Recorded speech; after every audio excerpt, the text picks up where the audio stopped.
உலகெங்கிலும் நடக்கும் முக்கிய நிகழ்வுகளை குறுஞ்செய்தி வடிவத்தில் தெரிந்து கொள்ள ஆதன் செயலியை டவுன்லோட் செய்யுங்கள். ஆதன் செயலியை டவுன்லோட் செய்ய டிஸ்கிரிப்ஷனில் உள்ள லிங்கை கிளிக் செய்யவும்.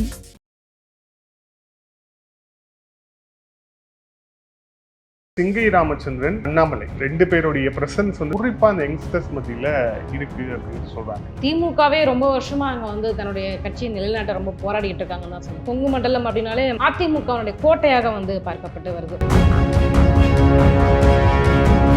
ஏற்கனவே கோட்டையாக வைத்திருக்கக்கூடிய அதிமுக ஒரு பக்கம், இன்னொரு பக்கம் Z+ கேட்டகரியோட நாட்டின் பிரதமரையே தன்னோட பிரச்சாரத்துக்காக பயன்படுத்தக்கூடிய அளவுக்கு சக்தி வாய்ந்த அண்ணாமலை ஒரு பக்கம். இதனாலும் இதுல வந்து திமுகவுக்கு ஒரு பின்னடைவு இருக்கு அப்படிங்கிறது மாதிரிதான் ரிப்போர்ட் போயிருக்கு.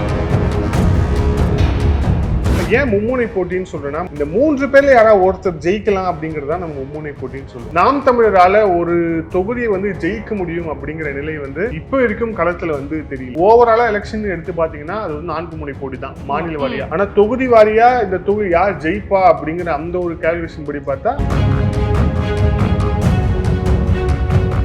பல்வேறு முக்கிய தகவல்களை உடனுக்குடன் தெரிந்து கொள்ள ஆதன் செயலியை டவுன்லோட் செய்யுங்கள். டவுன்லோட் லிங்க் டிஸ்கிரிப்ஷனில் உள்ளது. வணக்கம் வினோதனா, இருக்கீங்களா? நல்லா இருக்கு மேடம். ஓகே, அப்புறம் இன்னைக்கு என்ன பரபரப்பு செய்திகள்? என்ன பரபரப்பு செய்தி? தேர்தல் ஆரம்பிச்சதுல இருந்து ஒரு செய்தி வந்து எல்லாரும் வந்து பகிர்ந்தாங்க இல்லையா? பெரிய பெரிய அரசியல் விமர்சகர்கள், கருத்து கணிப்பாளர்கள், அவங்களோட அந்த கணிப்புக்கு மாறாக சில கணிப்புகள் இப்ப வந்து வந்துகிட்டு இருக்கு. தொகுதி வாரியாக குறிப்பா வந்து தமிழக உளவுத்துறையே ரிப்போர்ட் கொடுத்திருக்கிறதாக தகவல். நிறைய குட்டி குட்டி அமைப்புகள் கள நிலவரம் எடுப்பாங்களே, கருத்து கணிப்பு நடத்துவாங்க. அதுதான், அது ஒண்ணு. கட்சிகள் எடுப்பாங்க, குட்டி குட்டி அமைப்புகள், லைலா காலேஜ் அந்த போன்ற அமைப்புகள் எடுப்பாங்க, நிறைய எடுப்பாங்க. இன்சைட் சர்வே அப்படின்னு சொல்லி நிறைய விஷயங்கள் எடுப்பாங்க.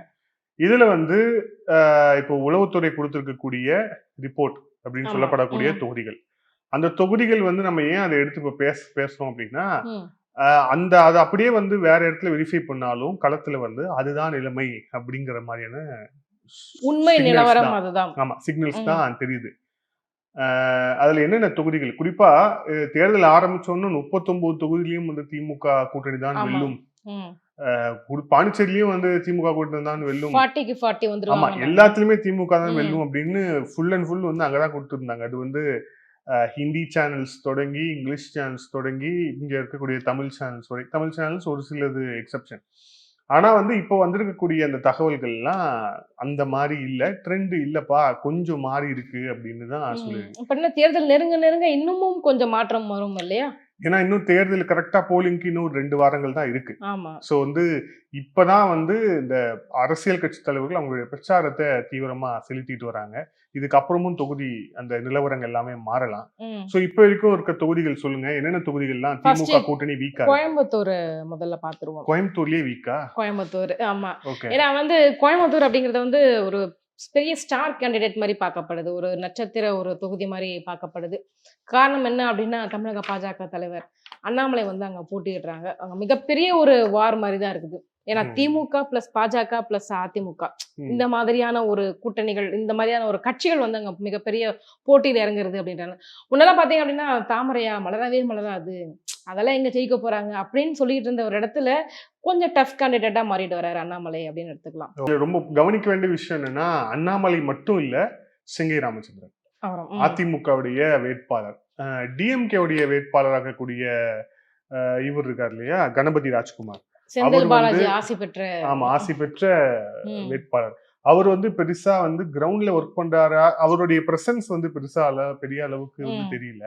இருந்தாலும் கூட சிங்கை ராமச்சந்திரன், அண்ணாமலை ரெண்டு பேருடைய பிரசன்ஸ் வந்து தொகுதியில, அதுக்கப்புறம் குறிப்பா அந்த யங்ஸ்டர்ஸ் மத்தியில இருக்கு அப்படின்னு சொல்றாங்க.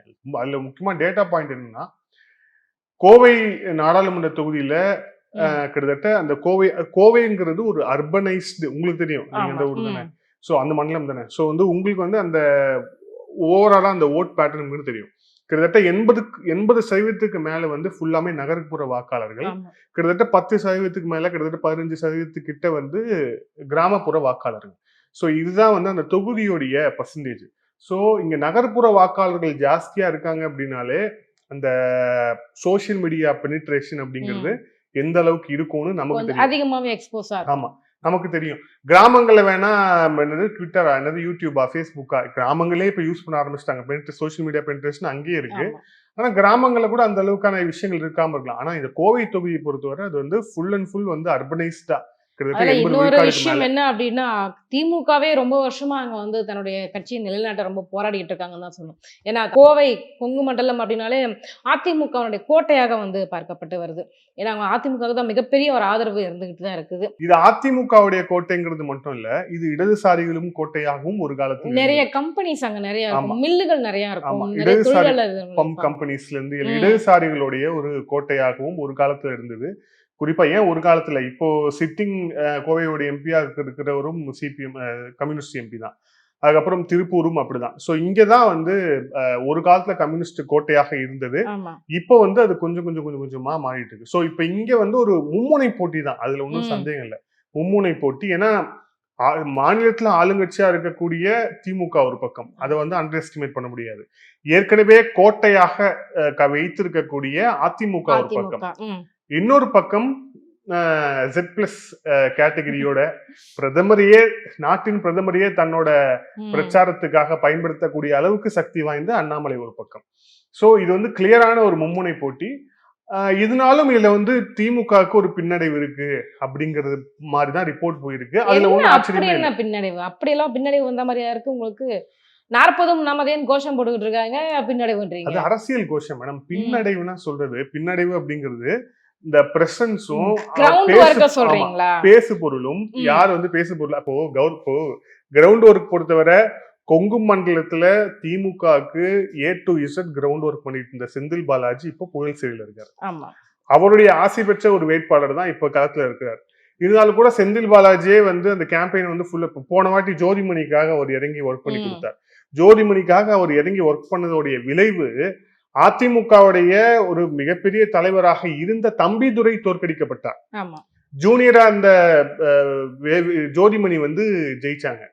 சோ அந்த மாதிரியான ஒரு நபர், அந்த போல் அந்த களத்தையே மாற்றக்கூடிய ஒரு நபர் இப்போ களத்துல திமுகவுக்கு இல்ல அப்படிங்கிறது ஒரு பெரிய டிஸ்அட்வான்டேஜ் தான். இன்னொன்னு, கோவையில பொறுத்தவரை, கட்சி ரீதியா பொறுத்தவரை அந்த தொகுதியில நிறைய பேர் அவங்க தாங்கள் வேட்பாளராக ஆக்கப்படுவோம்னு சொல்லிட்டு காத்துட்டு இருந்தாங்க. அதுல வந்து மகேந்திரன் உட்பட, மக்கள் நீதி மையத்திலிருந்து போனார் இல்லையா, மகேந்திரன் உட்பட. ஆனா அவங்க யாருக்குமே கிடைக்கல. இவர் வந்து செந்தில் பாலாஜியோடைய அந்த இதுல வந்து வாங்கிட்டாரு. சோ இருந்தாலும் கோவையில ஒரு கடுமையான போட்டி திமுகவுக்கு இருக்குது. அதுல பாருங்க, எலெக்ஷன் வந்துட்டாலே அப்படின்னா ரொம்ப கருத்துவோட பேசுறவங்களை விட நிறைய மீம் கண்டென்ட்டா வராங்க தெரியுங்களா, அவங்கதான் நல்லா பளிச்சுன்னு மக்கள் கிட்ட ரீச் ஆயிடுறாங்க. ஆமா, இன்னைக்கு பாத்தீங்களா, சீமான் அவர்கள் அண்ணாமலை அவர்களுக்கு வந்து போட்டி முடிஞ்சா வந்து நேருக்கு நேரா விவாதத்துக்கு வா அப்படின்னு வந்து பயங்கரமா அழைச்சிருக்கிறார். அதுவும் பயங்கர விஷயம். அதுவும் நம்ம அண்ணாமலை அவர்கள் ஒரு சில சொல்ற ஸ்டேட்மெண்ட் எல்லாமே வந்துட்டு பயங்கர மீம் கண்டென்ட். அதுவும் குறிப்பா எலெக்ஷன் டைம்ல வானதி ஆட்டுக்குட்டிய பார்த்து பக்குவமா பிரியாணி போடுங்க, இந்த மாதிரியான வசனங்கள். அது வந்து TRB ராஜா சொன்னது. ஆனா வானதியும் இவங்களும் பேசுறது கூட வந்து நிறைய மீம் கண்டென்ட்டா மாறுது. பட் இருந்தாலும் கோவையில தான் நிலைமைன்னு அங்கிருந்து வந்து கொண்டிருக்கக்கூடிய தகவல்களா இருக்கு. அடுத்த தொகுதி என்ன? நீலகிரி.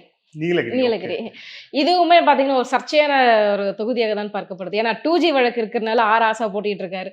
2G வழக்கு இருக்கிறதுனால வென்றாலும் நிலைக்காதா அப்படின்ற மாதிரியான ஒரு பொசிஷன்ல தான் இருக்காங்க. இதுல அந்த 2G மிரர் நம்ம எடுத்துருவோம், ஒரு பிராக்டிகலா வந்து பாப்போம். இல்ல, இன்னைக்கு எடப்பாடி சொன்ன ஸ்டேட்மெண்ட் அப்படி இருந்தது. ஒருவர் அவர் இங்க இருப்பாரா இல்ல அங்க இருப்பாரான்னு தெரியல அப்படின்ற மாதிரி ஒரு ஸ்டேட்மெண்ட் சொல்லியிருந்தாரு. 9 அமாவாசைக்கு அப்புறம் திமுக ஆட்சி இருக்காதுன்னு இதே எடப்பாடி தான் சொன்னாரு. இப்ப என்ன இருக்கு? சோ இல்ல, அது அரசியல் ஸ்டேட்மெண்ட். அட்வான்டேஜ் என்ன தெரியுமா இதுல? நீலகிரி பொறுத்தவரை எல்லா தொகுதியிலயும் வந்து 100 டிகிரிக்கு மேல வெயில். ஓகேவா? யாராலையும் நிக்க முடியல களத்துல. நீலகிரியில அது ஒரு அட்வான்டேஜ். அவங்க வந்து காலையில முதல் மாலை வரை அவங்களால வந்து அந்த வானிலை வந்து அந்த எதவா இருக்கிறதால அவங்களால ஈஸியா போய் வந்து செய்ய முடியும், பிரச்சாரம் செய்ய முடியும். இதுல மிக முக்கியமா இன்னொரு விஷயம் என்னன்னா, அங்கேயும் மும்முனை போட்டி தான். அங்கேயும் வந்து இருமுனை போட்டி எல்லாம் கிடையாது.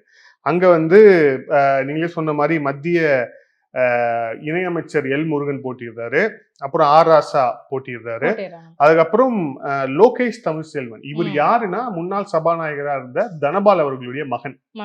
சோ 3 பேரும் போட்டியிடுறாங்க. எல் முருகன் அவர்களும் தனபால் அவர்களுடைய மகனும் ஒரே சமூகத்தை எல்லாமே பாத்தீங்க அப்படின்னா ஒரு பட்டியலினமாகவே. ஆமா, இது ரிசர்வ் மிகப்பெரிய ஒரு போட்டியாக பார்க்க. ஆமா, இது ரிசர்வ் கான்ஸ்டிட்யூன்சி. இங்க வந்து ஜெயக்குமார் அப்படிங்கிறவர் நாம் தமிழர் கட்சி சார்பில் போட்டியிட்டார். இதுல வந்து அட்வான்டேஜ் மும்முனை போட்டி தான். மும்முனை போட்டி அப்படிங்கறதாலே வந்து நிறைய யார் முந்தி யார் பிந்தி அப்படிங்கிற அந்த ஒரு விஷயம் தான் போயிட்டு இருக்கு.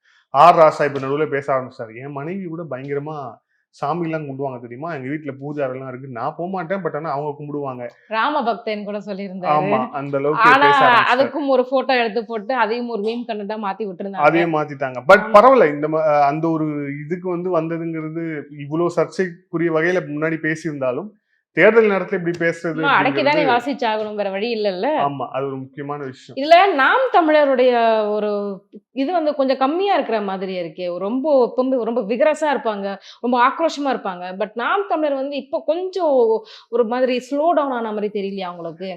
எனக்கு அப்படி தெரியல. ஏன்னா அவங்க வந்து தனித்து போட்டிடுறாங்க. அவங்களுக்கான மீடியா பிரசன்ஸ் அப்படிங்கிறது மற்ற கட்சிகளை விட அவங்களுக்கு ரொம்ப குறைவு தான். ரெண்டாவது, அங்க வந்து ஸ்டார் கேம்பெயினர் ஒருத்தர் தான், சீமான் மட்டும். ஆமா, இப்ப திமுகனா ஸ்டாலின் சென்னையில பேசிட்டு இருப்பாரு, உதயநிதி வந்து திண்டுக்கல்ல பேசிட்டு இருப்பாரு, துரைமுருகன் வேலூர்ல பேசிட்டு இருப்பாரு, நேரு வந்து பெரம்பலூர்ல பேசிட்டு இருப்பாரு. இந்த மாதிரி வந்து ஒரு எல்லா இடத்துல இருந்தும் பேசிட்டு இருப்பாங்க. ஆனா அந்த கட்சியை பொறுத்தவரை ஒருவர் தான். ஸோ ஒருத்தர் பேசுறதுதான் நம்ம வந்து பேச பொருள் எல்லாமே ஆக்க முடியும். ஸோ அந்த ஒருவர் தான் பேசிக்கிட்டே இருக்காரு. அதனால வேணா உங்களுக்கு கம்மியா தெரியலாம். ஆனா அவங்களுடைய மும்முனை போட்டின்னு தான் சொல்லிட்டு இருக்கோம். அதிமுக, திமுக, பாஜக இப்படிதான் சொல்றமே ஒழிய எந்த இடத்துலயுமே பெருசா நாம் தமிழரை உள்ள கொண்டு வர்ற மாதிரியே தெரியல. இல்ல, நாம் தமிழர் கொண்டு வர நம்ம தனியா பேசுவோம். நாம் தமிழர் கொண்டு வரக்கூடிய தொகுதிகளும் இருக்கு. இதுல என்னன்னா, ஏன் மும்முனை போட்டின்னு சொல்றேன்னா, மும்முனை போட்டி அப்படிங்கிறது இந்த 3 பேர்ல யாராவது ஒருத்தர் ஜெயிக்கலாம் அப்படிங்கறதா நம்ம மும்முனை போட்டின்னு சொல்லுவோம். அப்படி பார்த்தா நிறைய தொகுதி இருமுனை போட்டி தான் இருக்கு. ஓகேவா? நாம் தமிழரால ஒரு தொகுதியை வந்து ஜெயிக்க முடியும் அப்படிங்கிற நிலை வந்து இப்ப இருக்கும் களத்துல வந்து தெரியல. அதனாலதான் இதை வந்து ஓவராலா எலெக்ஷன் எடுத்து பாத்தீங்கன்னா அது வந்து 4 முனை போட்டி தான் மாநில வாரியா. ஆனா தொகுதி வாரியா இந்த தொகுதி யார் ஜெயிப்பா அப்படிங்கிற அந்த ஒரு கால்குலேஷன் படி பார்த்தா ஒரு கடுமையான மும்முனை போட்டி நீலகிரி தொகுதியில் நீடிக்கிறது. ஒரு பக்கம் எல் முருகன் அவர்கள் ஏற்கனவே வந்து ஒரு வருஷமா வந்து அங்க வந்து ஒர்க் பண்ணிட்டு இருக்கிறாரு. அந்த தொகுதி அவருக்கு தான் ஒதுக்கப்படும் சொன்னாங்க. அப்புறம் திடீர்னு ராஜ்யசபா உறுப்பினர் ஆக்குனாங்க. அப்போ ஒரு போட்டி போடலையா அப்படின்னாங்க. திருப்பியும் வந்து அங்கேயே வந்து ஃபீல் பண்ணிருக்கிறாங்க. ஸோ அந்த மாதிரி ஒரு சுச்சுவேஷன். அதிமுகவுக்கு மிகப்பெரிய அட்வான்டேஜ் என்னன்னா, அந்த தொகுதியில அந்த நீலகிரி மாவட்டத்துல பெருவாரியான சட்டமன்ற உறுப்பினர்களை கொண்டது அதிமுக தான். அதிமுக பெருவாரியான சட்டமன்ற உறுப்பினர்களை கொண்டிருக்கிறதாலதான் தனபால் அவர்களுடைய மகன் லோகேஷ் அவர்களுக்கு நல்ல வாய்ப்பு இருக்குன்னு சொல்லப்படுது. மூணாவது என்னன்னா, இந்த 3 பேருமே நல்லா செலவழிக்கக்கூடியவர்கள். ராசா சொல்லவே தேவையில்லை, எல் முருகன் இப்ப சொல்ல தேவையில்லை, அதே மாதிரி தனபால் அவர்களுடைய மகன். சோ 3 பேருமே நல்லா செலவழிக்கிறாங்க. நாம் தமிழர் கட்சி தான். நிச்சயமா, அது அவரே சொல்லியிருக்காருல்ல, கட்டுத்தொகை கட்ட கூட எங்களுக்கு வந்து பணம் இல்லை அப்படின்ட்டு சீமான் அவர்கள் மேடையில சொல்லியிருக்காரு. சோ பணம், அதுக்கப்புறம் வந்து செல்வாக்கு, அதுக்கப்புறம் பிரச்சார பலம், இது எல்லாத்திலுமே வந்து இந்த 3 பேர் வந்து முன்னிலையில் இருக்கிறாங்க. சோ அதனால இது கடுமையான ஒரு திமுக கூட்டணிக்கு மிக கடுமையான ஒரு போட்டியாக மாறி இருக்கிறது நீலகிரி தொகுதி. நெல்லை தொகுதி திருநெல்வேலி கொடுத்திருக்கிறாங்க. நயினார் நாகேந்திரன் அவர்கள். காங்கிரஸ் சார்பில் ராபர்ட் ப்ரூஸ் போட்டியிடுறாரு. அதிமுக தரப்புல ஜான்சி ராணி போட்டிடுறாங்க. நாம் தமிழர் தரப்புல சத்யா அப்படிங்கிறவங்க போட்டிடுறாங்க. இருந்தாலும் இது தேர்தலுக்கு முன்பாகவும் சொல்லப்படுது, இப்பவும் சொல்லப்பட்டது, நயினார் நாகேந்திரனுக்கு அதிகமான வாய்ப்புகள் நெல்லை தொகுதி பிரகாசமான வாய்ப்புகள் இருக்கு அப்படின்னா, அவர் ஒரு அதிமுக காரர். ஒண்ணு, முன்னாள் அதிமுக காரர். ரெண்டாவது, அவருக்கு அந்த தொகுதி முழுக்க ஏற்கனவே ஒரு நல்ல அறிமுகம் அப்படிங்கிறது இருக்கு. மூணாவது, சமூகம் சார்ந்த ஓட்டுகளா? சமூகம் சார்ந்த ஓட்டுகள் ஜாஸ்தி அது இருக்கு. சமூகம் சார்ந்த ஓட்டுகள் இருக்கிறது. அவருடைய சமூகமும் இருக்கு. கணிசமான அளவுல தேவேந்திர குல வேளாளர்கள் உள்ளிட்ட சமூகங்கள் இருக்கு. ஸோ ஜான் பனியன் அவர்களும் போய் அங்கே வந்து பிரச்சாரம் பண்ண போறாரு, இவருக்கு ஆதரவாக பிரச்சாரம் பண்ணுறேன்னு சொல்லியிருக்காரு. ஸோ இந்த மாதிரி நிறைய அட்வான்டேஜ் வந்து நயினார் நாகேந்திரனுக்கு வந்து இருக்கு. காங்கிரஸ் தரப்புல ராபர்ட் ப்ரூஸை போட்டிருக்காங்க. காங்கிரஸும் இதுல வந்து வலிமையான கட்சி. வேட்பாளர் பத்தி நமக்கு அந்த அளவுக்கு தெரியல. ஆனா வந்து அவர் வந்து காங்கிரஸ் கட்சி வந்து ஒரு வலிமையான கட்சி நெல்லையை பொறுத்தவரை. சோ ஆனாலும் வந்து அங்க வந்து ஒரு கிட்டத்தட்ட பார்த்தோம்னா ஒரு இருமுனை போட்டி அப்படிங்கிற மாதிரி சுச்சுவேஷன் தான். ஒண்ணு காங்கிரஸ் இல்ல பாஜக. புதுமுகமா ஜான்சி ராணி புதுமுகமா அது வந்து இந்த சிம்லா முத்துச்சோழர் போட்டு அதுக்கப்புறம் மாத்தினாங்கன்னு நினைக்கிறேன். சோ அது வந்து ஒரு சர்ச்சையாச்சு. அவங்க வந்து இங்க ஜெயலலிதா அவர்கள் எதிர்த்து ஆர்கே நகர்ல போட்டிட்டாங்க. அவங்களை எப்படி அங்க கூட்டு வந்தீங்க, அவங்க முன்னாள் திமுக கட்சியில அவங்க வந்து டிராப் பண்ணி அதுக்கப்புறம் தான் ஜான்சி ராணி அவர்களுக்கு கொடுத்தாங்க. சோ இங்கேயும் கிளியரா ஒரு மும்முனை போட்டி இருக்குன்னு சொல்லலாம். ஆனாலும் இதுல வந்து திமுக கூட்டணிக்கு பின்னடைவு இருக்கு அப்படிங்கறதால தான் பிரகாசமான வாய்ப்புகள் இருக்கு அது இருக்கு அப்படின்னு சொல்லியிருக்காங்க. நெக்ஸ்ட் வேலூர் தொகுதி மிகவும் சர்ச்சையான ஒரு தொகுதி. இது ஏன் சர்ச்சையான தொகுதிங்கிறீங்க? ஏன்னா அங்க போட்டியிடக்கூடிய நபரை சொன்னேன் நான். ஏன்னா கதிர் ஆனந்த் அவர்கள் வந்துட்டு இப்ப சமீபத்துல பேசின ஒரு பேச்சு வந்து ரொம்பவுமே சர்ச்சையா எடுக்கப்பட்டது. பெண்களை பார்த்து 1000 ரூபாய் வந்துருச்சா, முகம்லாம் பளபளப்பா இருக்கு, ஃபேர் அண்ட் லவ்லி வாங்கிட்டீங்களான்ற பேச்செல்லாம் வந்து தேவையில்லாத பேச்சுக்கள் தானே அது. சோ அது பெண்களை காசும் கொடுத்துட்டு அசிங்கமும் படுத்துறீங்களா அப்படின்ற மாதிரி. இது முன்னாடியே இருந்துச்சுல்ல, ஓசி வந்து பொன்முடி அவர்கள் சொன்னதும் மிகப்பெரிய வந்து சர்ச்சையாச்சு. இதுல வந்து வேலூர்ல கதிரானந்த் திமுக தரப்புல, அதிமுக தரப்புல பசுபதினு போட்டிடுறாரு, பாஜக தரப்புல ஏசி சண்முகம், நாம் தமிழர் தரப்புல வந்து மகேஷ் ஆனந்த் அப்படிங்கிறவர் வந்து களமிறங்குறாரு. திமுக இங்க வந்து மிகப்பெரிய ஒரு இழுபறி இருக்கும்னு நினைக்கிறேன் வினோத். ஏன்னா சட்டமன்ற தேர்தலே பாத்தீங்க அப்படின்னா ஜஸ்ட் ஒரு பார்டர்ல தான் வந்து பாஸ் ஆகி வந்தாரு துரைமுருகன். ஆமா ஆமா, இவங்க அப்பா அவங்க வேலூரோட கோட்டை அப்படின்னு சொல்லக்கூடிய அவங்க அப்பாவே வந்து ஜஸ்ட் பாஸ்லாம் காட்பாடி தொகுதியில ஜஸ்ட் பாஸ், அது குப்பு ராமுன்னு நினைக்கிறேன் அதிமுக வேட்பாளர். சோ அவருக்கு எதிராக வந்து சொற்ப வாக்குகள் வித்தியாசத்துலதான் அவர் வந்து வெற்றி பெற்றாரு. கதிரானந்தும் தான் 2019 இங்க வந்து தேர்தல் நிறுத்தப்பட்டு மீண்டும் நடந்தது இல்லையா? சோ அதுலயும் வந்து ஒரு சில ஆயிரம் வாக்குகள் அப்படிங்கிறது பாராளுமன்ற தொகுதிக்கு பெரிய விஷயமே இல்லை. சோ வந்து சில ஆயிரம் வாக்குகள் வித்தியாசத்துலதான் கதிரானந்தும் வந்து இந்த தொகுதியில வந்து வெற்றி பெற்றார். இன்னொன்னு தெரியுமா, வேலூர் தொகுதியில வந்து இண்டிபெண்டா மன்சூர் அலிகான் வரை போட்டியிடுறாரு. நடிகர் மன்சூர் அலிகான் அவர்களும் வந்து போட்டியிடுறாரு. அவரவே தலைவர் பதவியில இருந்து தூக்கிட்டாங்க. சோ ஏசிஎஸ் அவர்கள் ஏற்கனவே அவர் வந்து எம்பியா இருந்திருக்கிறாரு, டஃப் கேண்டிடேட். தொகுதிக்கு நிறைய விஷயங்கள், அதாவது சொந்த செலவில் நிறைய விஷயங்கள் செய்திருக்காரு. குறிப்பா அந்த மருத்துவம் சார்ந்த விஷயங்கள், வேலை வாய்ப்பு சார்ந்த விஷயங்கள் நிறைய பண்ணிருக்காருன்னு சொல்றாங்க.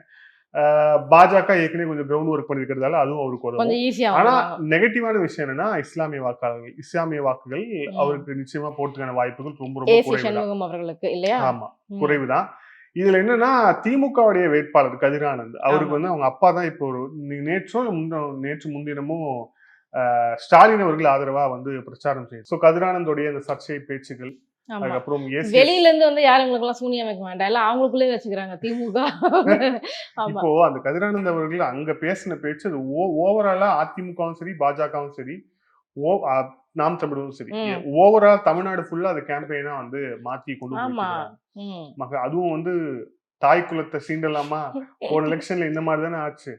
குறப்பிரசவத்தில் பிறந்தவர் எடப்பாடி பழனிசாமி அவர்கள்னு சொன்னது, ஆர் ராஜா பேசினது, அது வந்து எப்படி இபிஎஸ் எவ்வளவு ஸ்கோர் பண்ணாரு அதுல. அதான் சொல்றேன், இவங்களை வந்து நம்ம ஜெயிக்கணும்னு நினைக்கிறாங்களோ இல்லையோ, இவங்க பேசி பேசி மத்தவங்கள ஜெயிக்க வச்சுட்டு போயிடுறாங்க. அது சொன்னது நல்ல ஞாபகம் இருக்கு. நான் ஒரு முதலமைச்சர், என்னோட அம்மாவையே ஒருத்தர் வந்து இந்த அளவுக்கு கேவலமா பேசுறாருன்னா அப்ப நாளைக்கு ஒரு சாதாரண பெண்ணோட நிலைமை என்ன, இவங்க ஆட்சிக்கு வந்தா அப்படின்னு ஸ்கோர் பண்ணாரு. இப்போ அப்படிதான் பேசிட்டு இருக்காங்க. பெண்களுக்கு இலவசத்தை கொடுத்துட்டு பாருங்க எவ்வளவு கேவலமா பேசுறாங்க. சோ அவர் வாயாலே அவர் வந்து சூனி வச்சுக்கிறாரு. ஆனா இருந்தாலும் இந்த ஆம்பூர், வாணியம்பாடி உள்ளிட்ட பகுதிகளில் இருக்கக்கூடிய இஸ்லாமிய வாக்குகள் ஏசிஎஸ்க்கு வருமா அப்படின்னு நமக்கு தெரியாது. ஏன்னா பாஜக கூட்டணியில தாமரை சின்னத்துல தான் அவர் நிக்கிறாரு. சோ அது அவருக்கு வருமா அப்படிங்கிறது தெரியாது. அது டுவர்ட்ஸ் அட்வான்டேஜா கதிரானந்துக்கு மாறும். பாப்போமாங்க என்ன நடக்குது அப்படின்னு சொல்லிட்டு. நெக்ஸ்ட் அடுத்த தொகுதி வந்து தர்மபுரி. எஸ், தர்மபுரி. அங்க பாமக நிக்கிறாங்க ஸ்டார் கேண்டிடேட் அன்புமணியுடைய மனைவி சௌமியா அவர்கள் நிக்கிறார். சௌமியா அவர்களுக்கு பெரிய அட்வான்டேஜ் என்னன்னா, மருமகள், அந்த பெரிய குடும்ப அரசியல், சின்ன டாக்டரோட மனைவி அவருக்கு மருமகள். ஏற்கனவே இங்க நிறைய ஐநாளையும் வந்து பெண்கள் உரிமை சம்பந்தமான நிறைய விஷயங்கள் அவங்க பேசியிருக்காங்க, நிறைய முன்னெடுப்புகள் பண்ணிருக்காங்க. பசுமை தாயகம் அப்படின்னு அவங்க நடத்தின அந்த இயற்கை சார்ந்த என்ஜிஓ வந்து ரொம்ப நல்ல பெர்ஃபார்ம் பண்ணி, கண்டிப்பா பாமகவை எந்த விஷயத்துல பாராட்டுறோமோ இல்லையோ இந்த மாதிரி சமூகம் சார்ந்த செயல்பாடுகள் நிறைய பண்ணிருக்காங்க. தமிழுக்கு தமிழ் எழுத்துக்கள் சொல்லிட்டு நிறைய பதாகைகள், அதெல்லாம் எந்த கட்சியுமே பண்ணாத ஒண்ணு. நெக்ஸ்ட் அந்த புகைப்பிடிப்பது சம்பந்தமாக என்னைக்கும் சினிமா தேட்டர்ல வர அந்த முன்னாடி வர அந்த இதெல்லாமே வந்துட்டு அன்புமணியோட முன்னெடுப்புகள், 108 ஆம்புலன்ஸ், சுகாதாரம் சம்பந்தமா நிறைய விஷயங்கள் பண்ணிருக்காங்க. அவங்களோட முன்னெடுப்பு ஜாஸ்தி. அவங்கள கரைச்சு கொட்டுறவங்க எல்லாம் ஆமா, என்ன அவங்கள வந்து ஒரு ஜாதி கட்சின்ற வட்டத்துக்குள்ள அடக்கிட்டதுனாலதான் அந்த வினை இது. அடக்கிட்டதால வந்த வினையா? ஆமா, சரி. இல்ல, ஏன்னா ஜாதியை சார்ந்த விஷயம் நம்ம அன்னைக்கே பேசிருக்கோம். ஜாதி சார்ந்த விஷயம்னா எந்த கட்சிக்கு ஜாதி இல்லைங்க? இல்லங்க இது எல்லா மத்த கட்சியிலுமே இருக்கு ஒரு எல்லா ஜாதி கட்சியிலுமே சார்ந்தவங்க இருக்கு இருக்கிறாங்க. ஆனா அது வந்து வெளிப்படையா தெரியறது இல்லல்ல ம். ஓ, வெளிப்படையா அப்ப தெரியும் வெளிப்படையா ஆமா வெளிப்படையா தெரியும் இவங்களுக்கு தெரியல அத வந்து வெளிப்படையா காட்டிக்கிட்டாங்க அதான் பிரச்சனை ஓ, அப்ப அந்த ஜாதி பிரச்சனை இல்ல, வெளிப்படையா வெளிப்படையா காமிச்சிக்கிறது தான் பிரச்சனை. காட்டிக்கிட்டது தான் பிரச்சனை அதுதான் சரி. பிரச்சனை சோ சௌமியா அன்புமணி அவர்களுக்கு அங்க களம் நல்லா இருக்கு அப்படின்னு சொல்றாங்க. ஏன்னா தருமபுரியில பெரும்பாலானவர்கள் வன்னியர் சமூகத்தை சேர்ந்தவர்கள். ஆமா அந்த சமூகத்தை சேர்ந்த பெரிய எடுத்து தைலாபுரத்தின் மருமகள் அவங்க தான் வந்து ஆமா கேண்டிடேட்டா போடுறாங்க. பிளஸ் அவங்க வந்து ஒரு அரசியலுக்குள்ள பெண்ணாவும் முதல் முறையா இருக்கிறதால, வராங்கல்ல அவங்க ஆமா, ஆமா அவங்க பெண்ணாவும் இருக்கிறதால அந்த மகளிருக்கான அந்த ஈர்ப்பு அப்படிங்கிறதும் வந்து கூடுதலா இருக்கு. எப்படி பிரேமலதா விஜயகாந்த் அவர்களுக்கு இருந்ததோ இருக்கிறதோ அதே மாதிரி இவங்களுக்குமான அந்த கூடுதல் ஈர்ப்பு அப்படிங்கிறது இருக்கு. சோ அதனால தர்மபுரி அட்வான்டேஜ் பிஎம்கே அப்படின்ட்டு வந்து சொல்லப்படுது. அப்புறம் எலெக்ஷன்ல ஆனா பெண்களுக்கு ஒரு மிகப்பெரிய மவுஸ் இருக்கதான் செய்யுது இல்ல நானும் எலெக்ஷன்ல குதிச்சிருவாங்க சாம நீங்களே ஓட்டு போட மாட்டீங்கல்ல குறிச்சிருங்க. ஆமா சோ வந்து வேணா வந்து உங்களோட கொங்குமன் தான் நீங்க போய் போடுங்க. ஏற்கனவே அங்க ஏகப்பட்ட பேர் நின்னுட்டு இருக்காங்க நீங்க வேற. சோ அடுத்த தொகுதி தேனி தேனி தொகுதி. தேனி தொகுதி டிடிவி தினகரனுடைய கோட்டையாக பார்க்கப்படுது அப்படின்னு தான் சொல்லணும். ஏன்னா அங்க இருக்கிற எல்லாமே வந்துட்டு நிறைய அந்த ஊர்களுக்கு செஞ்சிருக்காரு போல, அங்க ரொம்ப சத்தம் இல்லாம சைலண்டா நிறைய வேலைகள் அங்க பண்ணிருக்காரு போல இருக்கு. சோ அங்க அவருக்கு ஜெயிப்பதற்கான வாய்ப்புகள் நிறைய இருப்பதாக சொல்லப்படுது. ஆனா உண்மை நிலவரம் என்ன? இல்ல, அவர் எப்பவுமே சைலண்டா நிறைய விஷயங்கள் செஞ்சிருவாரு. ஸ்லீப்பர் செல் நிறைய விஷயம் சொல்லுவாரு. என்னன்னா தினகரன் அவர்களை எதிர்த்து போட்டியிடுவார் இங்க வந்து தங்கத்தமிழ்ச்செல்வன் போட்டியிட்டார். அவர் வந்து ஒரு காலத்துல டிடிவியோட ஒன்றாக பயணித்தவர். நிறைய பேர் இந்த குரு சிஷ்யன் எல்லாம் பயன்படுத்துறாங்க. ஆனா அதெல்லாம் பேசினா வந்து தங்கவண்ணன் வந்து பயங்கரமா போச்சு பாருங்க, நாங்க 2 பேரும் ஒரே காலத்தில் வந்தவங்க தான் அப்படின்னு அவர் சொல்லுவாரு. இருந்தாலும் கூட அது என்னன்னா மேடம், அங்க வந்து அதிமுக காரருக்கும் அதிமுகவை உரிமை கொண்டாடுவதற்குமான ஒரு சண்டையா தான் அது இருக்கு. சோ களத்துல வந்து இங்க உதயசூரியனுக்கான வேலை வந்து இல்ல. எனக்கு தெரிஞ்சு தங்கத்தமிழ்ச்செல்வன் அவங்களுடைய, ஏன்னா அந்த மாவட்ட அரசியலை பொறுத்தவரை ஒரு காலத்துல ஓபிஎஸ் வெர்சஸ் தங்கத்தமிழ்ச்செல்வன் தான் இருந்தது. சோ வந்து பல ஆண்டுகளாக கிட்டத்தட்ட ஒரு 25 ஆண்டுகளுக்கு மேல எந்த மாவட்டத்துல தெருவா சுத்தி ஜெயலலிதா அவர்களுக்காக ரெட்டலை சின்னத்துல வந்து பாடுபட்டவர் தான் தங்கத்தமிழ்ச்செல்வன். சோ அவரை பார்த்தாலே என்ன ஞாபகம் வரும்? ரெட்டலை தான் ஞாபகம் வரும். அவரை பார்த்தாலே ரெட்டலை தான் ஞாபகம் வரும்.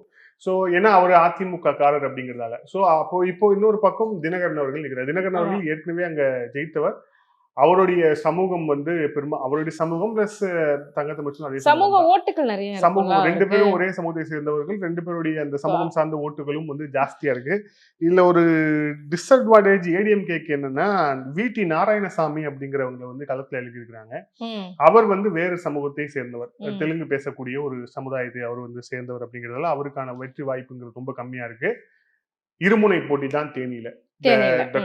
அந்த போட்டி அப்படிங்கிறது டிடிவி தினகரன் வெர்சஸ் தங்கத்தமிழ்ச்செல்வன். குக்கரா உதயசூரியனா, தினகரனா தங்கமா, அதுதான் வந்து மிகப்பெரிய போட்டியாகவே இருக்கிறது.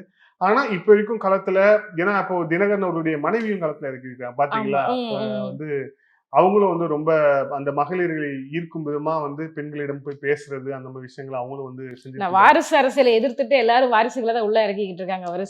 அது வாரிசுன்னு சொல்ல முடியாது. வந்து அவங்க வந்து அவங்களுடைய வேற என்னமோ நம்ம உறவினருக்காக செய்யறாங்க அப்படின்னு கூட எடுத்துக்கலாம். ஏன்னா அவங்க நேரடியா அவங்க வந்து போட்டி போடல, அந்த மாதிரி விஷயங்கள் இல்லைல்ல. சோ அதனால இதுல வந்து தினகரன் அவர்களுக்கு சாதகமாக தற்போது வரை இப்ப நம்ம பேசிட்டு இருக்க எல்லாமே தற்போது வரையான சூழல். என்ன வேணாலும் நடக்கலாம் இல்லையா?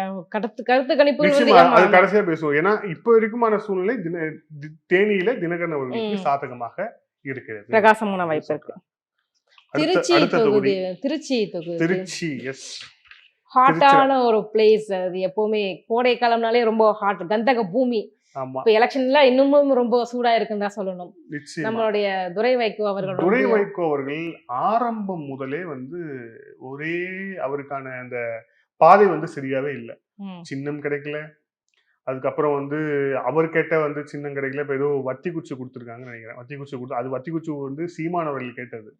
சோ வந்து வத்தி குச்சி கொடுத்துருக்காங்கன்னு நினைக்கிறேன். அதுக்கப்புறம் வந்து அவருக்கு ஆதரவான பிரச்சாரம் பெரிய அளவுல வந்து திமுக செய்யலைங்கிற குற்றச்சாட்டும் இருக்கு. ஏன்னா அந்த தொகுதியுடைய முக்கியஸ்தர் கே நேரு அவர்களுடைய மகன் பெரம்பலூர்ல போட்டியிடுறாரு, அருண் நேரு அவர்கள். சோ பெரம்பலூர்ல தான் வந்து ஜாஸ்தியான கான்சன்ட்ரேஷன் இப்போதைக்கு வந்து கே நேருக்கு இருக்கு. ஏன்னா கே நேருக்கு பெரம்பலூர்ல பாரிவேந்தர் போட்டி. ஆமா. இதுல மதிமுகவுல வந்துட்டு அவருடைய கட்சி பிரமுகர் ஒருத்தர் இறந்தாருல்ல, கணேசமூர்த்தி. அவருடைய மரணமுமே கூட ஒரு பின்னடைவை தான் ஏற்படுத்துமோ? பின்னடைவு இல்ல, அது ஒரு டாக்கை ஏற்படுத்திருக்கு. அதாவது வாரிசார் எந்த வாரிசார நம்ம பேசியிருந்த விஷயம், எந்த வாரிசு அரசியலை எதிர்த்து திமுகவிலிருந்து வெளியே வந்தாரோ அதே திமுகவில் மீண்டும் கூட்டணியில் இருந்து தன்னுடைய வாரிசுக்காக ஒரு சீட்டு வாங்கி அந்த ஒரு சீட்ல நிக்க வச்சிருக்காரு.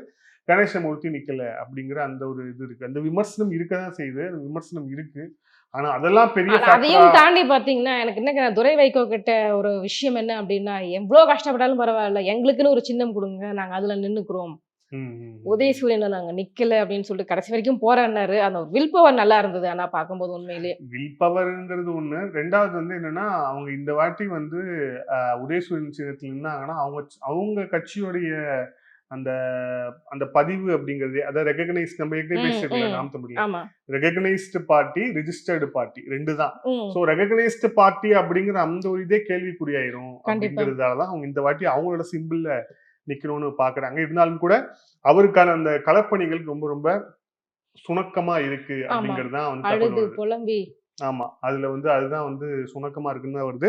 அதே மாதிரி திருச்சியில ஒரு கேண்டிடேட் வந்து நிக்கிறாரு, கருப்பையா அப்படின்னு சொல்லிட்டு அதிமுக, அவருக்கு தான் அட்வான்டேஜ் ஜாஸ்தி இருக்கு அப்படின்னு சொல்றாங்க. இன்னொன்னு என்ன தெரியுமா, இதுல இன்னொரு ஏற்கனவே துரை வைகோ அவர்களுக்கு கொஞ்சம் கம்மியா இருக்கு. இதுல நேற்று வைகோ அவர்கள் ஒரு வேலையை பார்த்து விட்டார். என்னாச்சு? கச்சத்தீவு விவகாரத்தை பத்தி கேட்டப்போ, கச்சத்தீவு விவகாரமா, கச்சத்தீவு விவகாரத்துல தொடக்கத்துல இருந்து எல்லாத்தையும் பண்ணது காங்கிரஸ் கட்சி, காங்கிரஸ் கட்சி தான் மகா துரோகத்தை செய்து விட்டது அப்படின்ட்டாரு. ஏங்க, உங்க திருச்சியில உங்க பையன் நிக்கிறாரு, திருச்சியில sitting MP, Congress MP Thirunavukkarasar, அவருக்கு ஏற்கனவே சீட்டு கொடுக்கலன்னு அவர் வந்து வருத்தத்துல இருக்கிறாரு. அவர் எப்ப தாவலான்னு வெயிட் பண்ணிட்டு இருக்காரு. சோ இந்த மாதிரி நீங்க சொல்லிட்டீங்கன்னா காங்கிரஸ் கட்சிக்கார யார் வந்து உங்களுக்கு வேலை செய்வா? ஏற்கனவே வேலை செய்ய மாட்டாங்க. நான் சொல்லல இவங்களுக்கு வெளியில இருந்து வேலை சூனியம் வைக்க மாட்டாங்க, அவங்களுக்குள்ளே வச்சுக்குவாங்கன்னு. ஏற்கனவே உங்களுக்கு வேலை யாரும் வேலை செய்ய மாட்டாங்க. இந்த இதுல வந்து இப்படி பண்ணா, இந்த மாதிரி பேசினா எந்த காங்கிரஸ் கட்சிக்கார போய் நாளைக்கு ஓட்டு கேட்பான்? கண்டிப்பா சிட்டிங் எம்பியா இருக்க திருநாவுக்கரசர் போய் கேட்பாரா? அதான் கேட்கவே மாட்டார். அறந்தாங்க எல்லாம் அவங்களுக்கு இன்னும் அவங்க மகன் தான் சட்டமன்ற உறுப்பினர் நினைக்கிறேன், அவங்களுக்கான செல்வாக்கு இருக்கு. பட் ஆனா இதுல என்ன ஆகும்னு தெரியல. அதே மாதிரி இந்த தொகுதியில அட்வான்டேஜ் ஏடிஎம்கே. ஒருவேளை ஏடிஎம்கே வந்து இந்த தொகுதியில ஜெயிச்சதுன்னா அது மிகப்பெரிய தாக்கமாக இருக்கும். இல்ல, துரை வைகோக்கும் வாய்ப்புகள் நிறைய இருக்கு அப்படின்னு தான் சொல்றாங்க. இன்னொரு பக்கமும் கருத்து கணிப்பு அப்படித்தான் வருது. துரை வைகோக்கு வாய்ப்புங்கிறது திமுக எவ்வளவு வேலை செய்யுதுங்கிறத பொறுத்து இருக்கு மேடம்.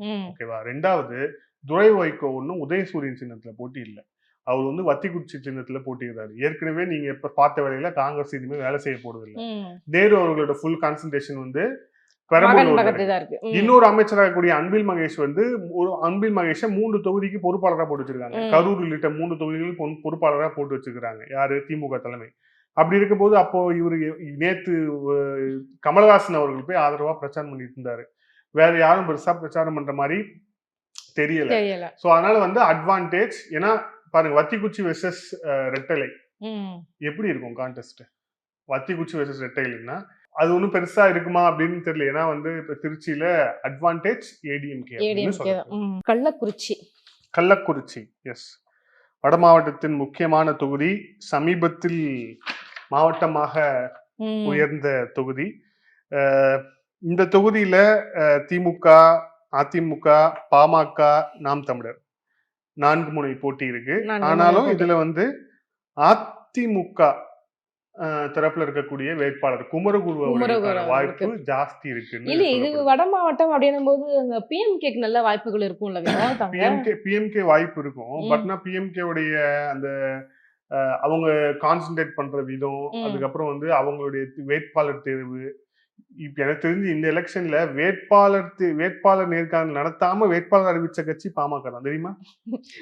எல்லா கட்சியுமே வேட்பாளர், ஓபிஎஸ் கூட நடத்தினாருங்க 40 தொகுதிக்கு வேட்பாளர் நேர்காணல் நடத்தாம வேட்பாளர் அறிவித்த கட்சி பாமக தான். சோ அதனால வந்து கள்ளக்குறிச்சியை பொறுத்தவரை அவங்களுக்கான அந்த வாய்ப்பு எப்படி இருக்கும் அப்படிங்கிறது தெரியல. ஆனா இந்த தொகுதியை பொறுத்தவரை அதிமுக இப்போதைக்கு நல்லா வேலை செய்யுது அப்படிங்கிற மாதிரி சொல்றாங்க. அதனாலதான் அந்த உளவுத்துறை 40 நமதேன்னு சொன்னாங்களே, அதுல இது ஒண்ணு இல்லையா? அப்ப நாற்பதும் நமதேங்கிறதுலாம் முழக்கம் மேடம். இருந்துட்டு போகுது, அவங்க எவ்வளவு கான்பிடென்டா இருக்காங்க, அதுல ஏன் நீங்க குண்டு வைக்கிறீங்க? அவங்க கான்ஸ்டன்டா இருந்து என்ன பிரயோஜனம்? நம்ம இது எல்லாமே உளவுத்துறை கொடுத்த ரிப்போர்ட் தானே. அந்த ரிப்போர்ட்ல கள்ளக்குறிச்சி வந்ததுக்கான காரணமா இதுதான் இருக்க முடியும்னு நினைக்கிறேன். அடுத்த தொகுதி திண்டுக்கல்.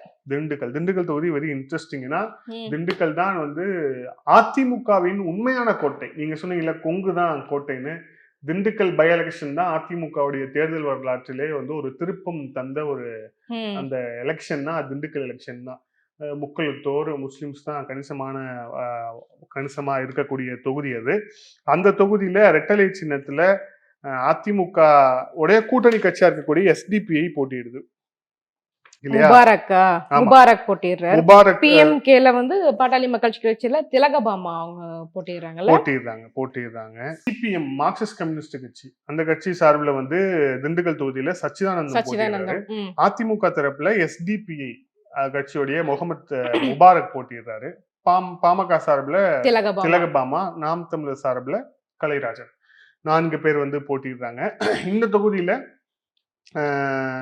உதயசூரியன் இல்ல, வெறும் ரெட்டலை. கூட்டணி கட்சி இருக்காங்கல்ல, அவங்க திண்டுக்கல்ல அவங்களுடைய கம்யூனிஸ்ட் கட்சிக்கு நல்ல வரவேற்பு இருக்கு வினோத். அதை நம்ம இல்லன்னு சொல்ல முடியாது. அதனாலதான் நிறைய ஆதரவு அங்க நிறைய இருக்கு கம்யூனிஸ்ட் கட்சிகளுக்கு.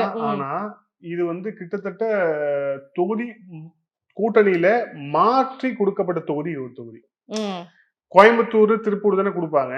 இந்த வாட்டி கோயம்புத்தூரை கட் பண்ணிட்டு கோயம்புத்தூர் நாங்க வச்சுக்கிறோம், அதுக்கு பதிலா திண்டுக்கலை நீங்க வச்சுக்கோங்க அப்படின்னு சொல்லிட்டு அந்த தொகுதியிலேயே வந்து மாற்றி கொடுக்கப்பட்ட தொகுதி திண்டுக்கல் தொகுதி. இதுல அதிமுகவுக்கு நல்ல சவுண்ட் ஏற்கனவே இருக்கு. ஏன்னா ஒரு பக்கம் நத்தம் விஸ்வநாதன், இன்னொரு பக்கம் வந்து திண்டுக்கல் சீனிவாசன் சொல்லிட்டு அவங்களுக்கான அந்த ஒர்க் ஃபோர்ஸ் வந்து அங்க ஜாஸ்தி இருக்கு. முபாரக் அவர் வந்து ஒரு இஸ்லாமிய வேறுபாடுங்கிறதுனால கூடுதலான ஒரு வரவேற்பும் இருக்கு. அவரும் நல்லா பேசுறாரு, கேன்வாஸ் பண்றாரு, அந்த விஷயங்கள்லாம் செஞ்சுக்கிட்டு இருக்கிறாரு.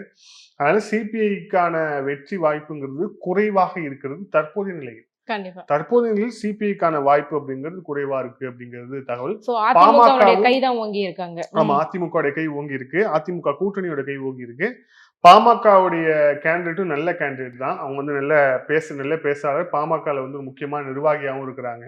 அவங்க நல்லா கேன்வாஸ் பண்ணிட்டு இருக்கிறாங்க. அந்த கூட்டணி பேச்சுவார்த்தை அப்பெல்லாம் கூட அவங்க கூட இருந்தாங்க. எல்லாம் பண்ணிட்டு இருந்தாலும் கூட கணிசமான வாக்குகளை பிரிக்கக்கூடிய இடத்தில் அவரும் வந்து இருக்கிறார். ஆனா அட்வான்டேஜ் ADMK தான் இருக்கு. சோ இது வந்து இப்போதைக்கான சிச்சுவேஷன் தான். ஒரு கருத்து கணிப்பு. அதாவது இந்த எப்பவுமே எலெக்ஷன்ல ட்ரெண்ட்னு ஒரு விஷயத்தை குறிப்பிடுவாங்க. ட்ரெண்ட் அப்படிங்கிறது மாறிக்கொண்டே இருக்கும். அதாவது போலிங் டே அந்த 19ஆம் தேதி வரை அந்த ட்ரெண்டுங்கிறது மாறிக்கிட்டே இருக்கும். இந்த சைட்ல இருந்து இந்த சைடு மனநிலை தானே, ஓட்டரோட ஒரு மனநிலை தானே. அது ஒரு எலெக்ஷன் முடிஞ்ச பிறகும் அதுக்கப்புறமும் வர ஒரு போலிங் இது இருக்கு, ஒரு கருத்து கணிப்பு இருக்குல்ல, அது இதை விடவும் கொஞ்சம் முற்றிலும் மாறுபட்டதாகவே இருக்கும்ல. ஆமா, அது வந்து அதுவும் வந்து மாறுபட்டதாக இருக்கும். அது வந்து இந்த தேர்தலுக்கு பிந்தைய கருத்து கணிப்பு சொல்லுவாங்க. சோ அதுலயும் வந்து நிறைய வேறுபாடுகள் இருக்கும். ஸோ இப்போ இருக்கு ஆஸ் ஆஃப் நவ் இந்த 8 தொகுதிகளில் திமுக கூட்டணிக்கு கடுமையான சவால். இந்த 8 தொகுதியும் திமுக கையை விட்டே போகுது, அவ்வளவுதான் கோவிந்தா அப்படின்னு சொல்ல வரல. இந்த 8 தொகுதியிலும் திமுகவுக்கான அந்த காம்படிஷன் அதிகமா இருக்கு, ஜாஸ்தியா இருக்கு. போட்டி மிக கடுமையாக இருக்க போது. இதுல நிறைய தொகுதியில பாஜகவும் முந்துது, நிறைய தொகுதியில அதிமுகவும் வந்து முந்துகிறது. ஸோ பாமகவும் இருக்கு. ஸோ இந்த மாதிரி சுச்சுவேஷன் தான் இப்போ வரைக்கும் இருக்கு. பொறுத்து வந்து பார்ப்போம் அடுத்து என்ன நடக்குது, ட்ரெண்ட் எப்படி மாறுது அப்படிங்கறத வச்சு நம்ம தொடர்ச்சியா பேசுவோம். சரி மேடம், இன்னொரு விஷயத்துல போட்டு பேசுவோம்.